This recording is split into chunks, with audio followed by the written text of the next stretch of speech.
आज आपण बनवूया कच्चा आंब्याचा पन्हा। मी 2 मोठे आंबे उकडायला ठेवले। कच्चा आंब्याचा पन्हा करण्याकरता मी 2 आंबे उकडून घेतलेले आहेत आणि त्याला गार करून घेतले। चाकूच्या सहाय्याने आपण अशा प्रकारे आंबे कापून घेऊया।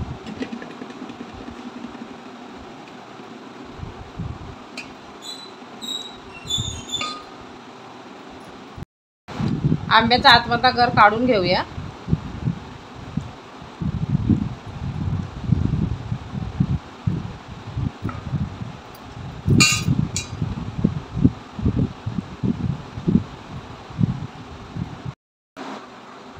बघा अशा प्रकारे मी आंब्याचा गर काढून घेतलेला आहे। आता आपण त्याला मॅश करून घेऊया।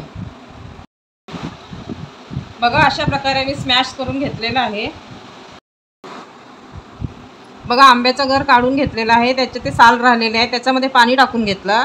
आता ते आपण मिक्स करून चांगल्या प्रकारे आणखी रस काढून घेऊया।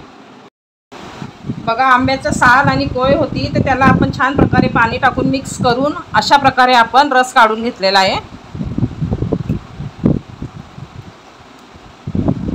आणि उन्हाळ्यामध्ये प्यायला एवढं थंडगार असते, शरीराला खूप चांगलं असते।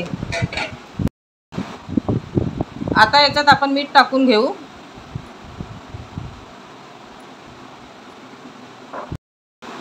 या वाटीने आपण 3 वाटी साखर टाकून घेऊ। कच्चे आंबे असल्यामुळे थोडे आंबट असतात, त्यामुळे साखर जास्त टाकायची।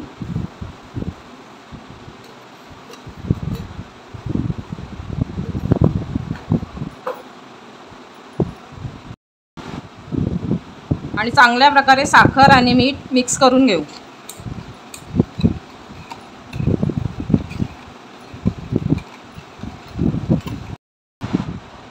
बघा अशा प्रकारे आपला कच्चा आंब्याचा पन्हा तयार झालेला आहे। तुम्ही फ्रीजमध्ये ठेवून याला 3 ते 4 दिवस वापरू शकता आणि बाहेरून आल्यावर उन्हातून आल्यानंतर घरी प्यायला दिलं तर आपल्याला ऊन सुद्धा लागत नाही।